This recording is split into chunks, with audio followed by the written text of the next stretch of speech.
أما بعد وأعوذ بالله من الشيطان الرجيم بسم الله الرحمن الرحيم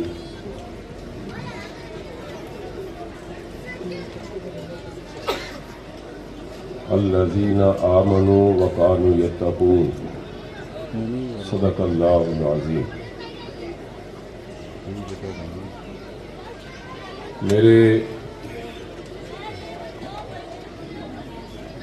مربی و محسن استاذ العلماء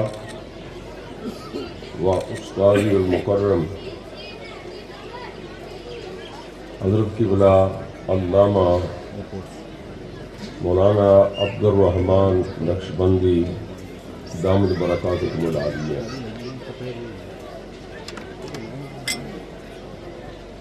علماء ذی وقار، سادات اطہار، بزرگوں، نوجوانوں اور عزیزوں،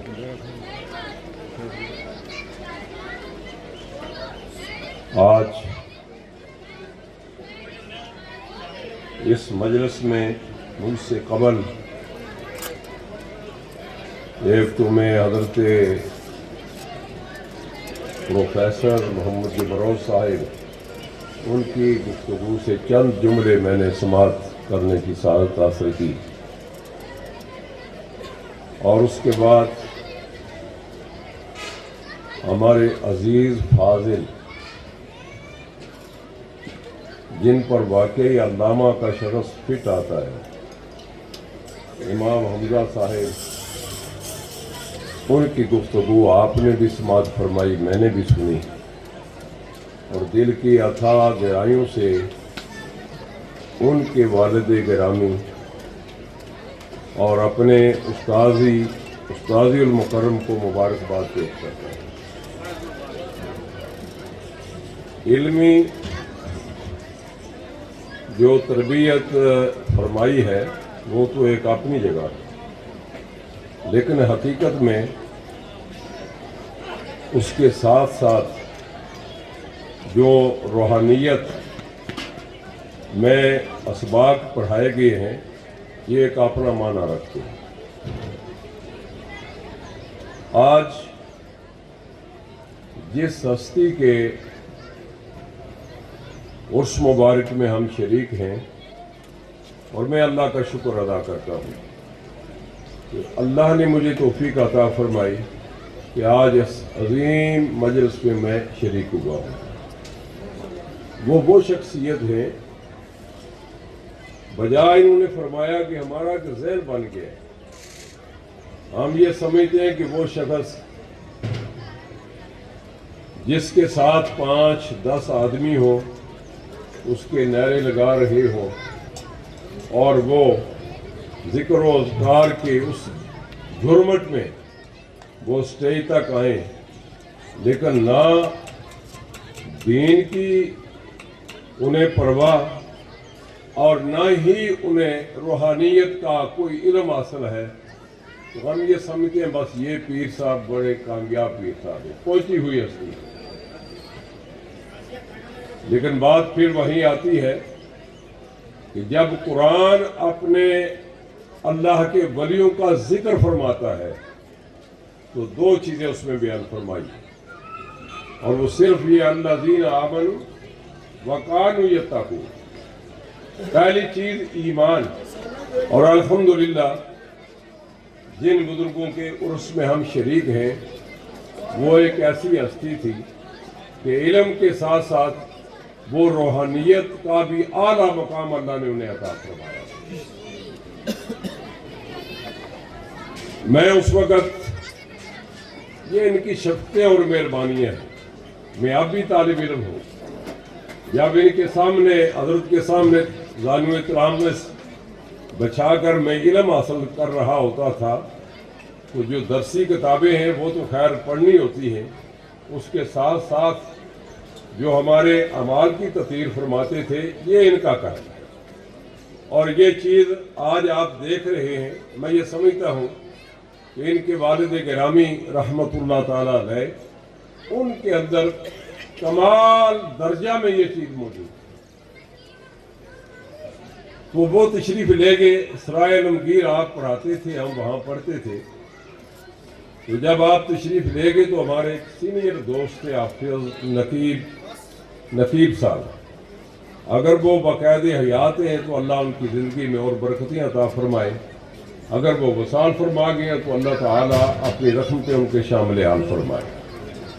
انہوں نے ہمیں کہا کہ آج ہم یہ چاہتے ہیں کہ ہمارے استاد محترم کے والد گرامی تشریف لائے ہیں, تو ہم آج سبق ان سے کریں. وہ ایسے ہی کوئی جمعرات کے ختم دینے والے نہیں تھے, وقت کے علامہ شخص تھے, اور فارسی زبان پر بہت عبور انہیں حاصل تھا. اور حضرت کی خدمت میں گزارش کی گئی کہ آج اگر آپ مہربانی فرمائیں تو اپنے والد گرامی سے یہ آپ ارشاد فرما کے اجازت لے لیں تاکہ ایک سبق ہم ان سے پڑھ لیں. انہوں نے مہربانی فرمائی, عرض کی, انہوں نے قبول فرما کے ہمیں گلستان کے کچھ اسباق پڑھائے, اور پھر انہوں نے اسے جب بیان کیا نا, آپ یقین فرمائے کہ کئی ایک علماء سے میں نے فارسی زبان پڑھی ہے, بس وہ انہی کی زندگی کا حصہ تھا کہ جس طرح انہوں نے اللہ کے مقرب بندوں کی بارگاہ میں یوں جا کے ہمیں بٹھا دیا, لگتا تھا کہ ہم ان کے سامنے بیٹھے ہوئے.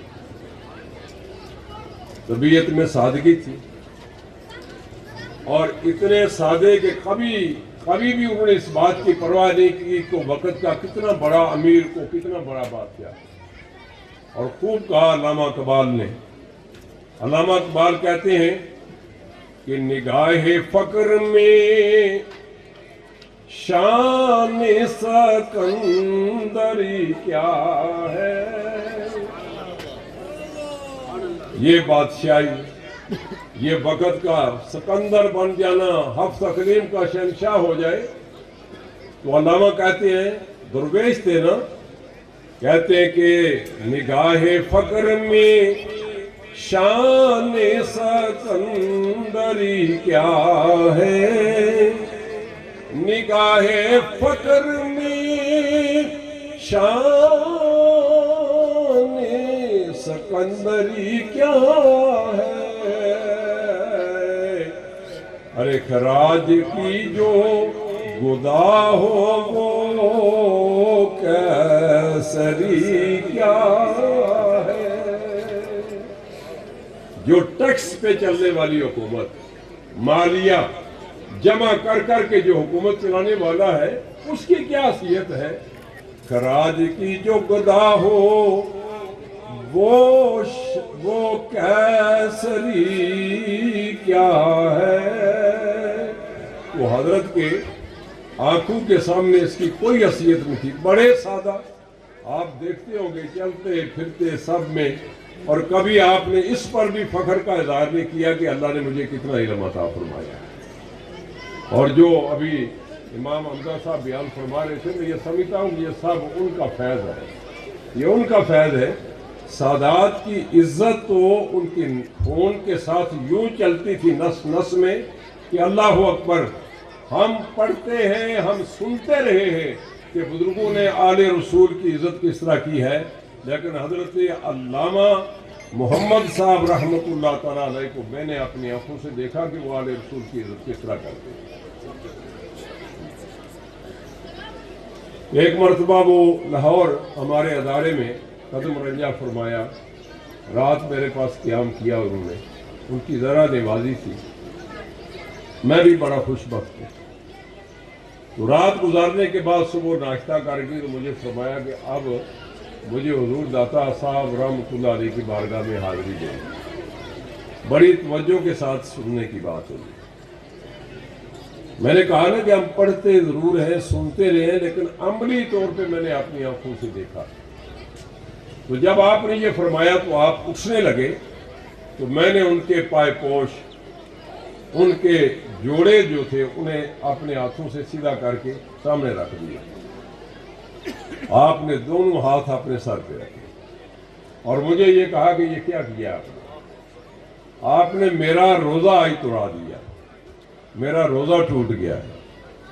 آپ نے کیوں ہاتھ لگایا؟ تو میں نے عرض کی کہ حضور آپ تشریف لائے ہیں, میرے مہمان ہیں, اور آپ کے لختے جگر نور نظر میرے استاد ہیں، ہم نے آپ سے بھی ایک سبق پڑھا تو میں کیوں نہ ایسا کروں؟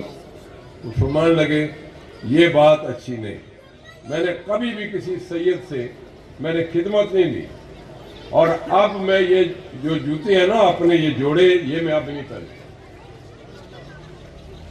بالکل انکار کر دیا۔ میں نے کہا آپ تشریف رکھیں، میں اور منگوا کے آپ کو دیتا ہوں۔ کہا کہ آپ میں لینا بھی نہیں مجھے، میں اب ننگے پاؤں حضور داتا صاحب کی بارگاہ بھی جاؤں گا۔ شاہ درہ ٹاؤن سے آپ ننگے پاؤں حضور داتا صاحب رحمۃ اللہ علیہ تشریف لے گئے اور کہا کہ یہ آپ جوتے میں نہیں پہنوں گا۔ میں نے بھی رکھ لیے تو برکت سمجھ کے، میں نے کہا کہ یہ برکت کا باعث ہے۔ ہمارے جو مدرس تھے قاری صاحب، تو میں نے انہیں کہا کہ یہ انہیں سنبھال لو اور انہیں جو ہے نا وہ لائبریری والے روم میں انہیں رکھو۔ تو یہ حضرت کا تبرک سمجھیے گا۔ وہ خدا کے بندے کچھ دنوں کے بعد انہوں نے کہا کہ اگر اتنا تبرک ہے تو یہاں کیوں رہنے دوں، وہ اٹھا کے لے گئے۔ اور پھر کچھ عرصہ کے بعد ملے تو مجھے کہتے ہیں شاہ صاحب میں معافی مانگتا ہوں، آپ یقین جانیے کہ میں بڑا سکون میں ہوں جب سے وہ ان کے پائپوش میں نے اپنے گھر میں رکھے ہوئے، میں بڑا سکون سے ہوں۔ تو خدا کا ولی، اللہ کا مقرر بندہ، الحمدللہ میں یہ سمجھتا ہوں کہ مجھے ہمارے بھائی محمود صاحب نے جب حکم فرمایا تو ان دیکھوں میں نے کہا کہ بہت مشکل ہے میرا، لیکن دل میں جو ایک وہ ہوتی ہے نا کھینچ، وہ کشش، وہ مجھے بار بار مجھے تڑپا رہی تھی۔ لیکن مجھے پتا نہیں کہ یہ ڈیٹے پھر چینج کیے انہوں نے، اس کے بعد پہلے تو مجھے 3-4 کے قریب آپ نے بتایا تھا۔ تو الحمدللہ میں نے یہ عزم کر لیا، اور پھر جب جہاز میں مجھے امام حمزہ صاحب سے ملاقات ہوئی تو انہوں نے بتایا جی کہ فلاں دن عرس ہے، تو میں نے کہا میں پہلے تو حضرت صاحب کے حضور جاؤں گا، وہاں سے میں انشاءاللہ حاضری دوں گا۔ الحمدللہ میں حاضر ہوا اور میں اپنے لیے بڑی سعادت سمجھتا ہوں، اور جتنی باتیں امام حمزہ صاحب نے کی ہیں الحمدللہ، اور یہ ساری تربیت میں سمجھتا ہوں کہ قبلہ استاد المکرم کی ہے جنہوں نے یہ تربیت فرمائی، اور یہ فیض حضرت علامہ مولانا محمد صاحب رحمۃ اللہ تعالیٰ علیہ کا فیض ہے کہ جو آج ان کی نسوں میں دوڑ رہا ہے۔ اور ماشاءاللہ ہمارے بیڈ فورڈ میں ان کا ایک خطاب ہوا مختصر، لیکن ابھی تک وہ سارے دوست یاد کرتے ہیں جی ایک مرتبہ پھر انہیں بنائیں۔ بات قرآن و حدیث ہمارے پاس موجود ہے، اور جن چیزوں میں ہم پڑھ گئے ہمیں تباہ کر رہی ہیں۔